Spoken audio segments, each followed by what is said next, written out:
Have you ever had your stomach growl at the most embarrassing time?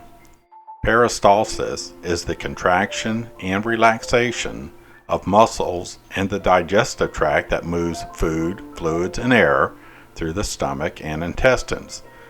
This wave-like motion is always happening, whether the stomach is full or empty.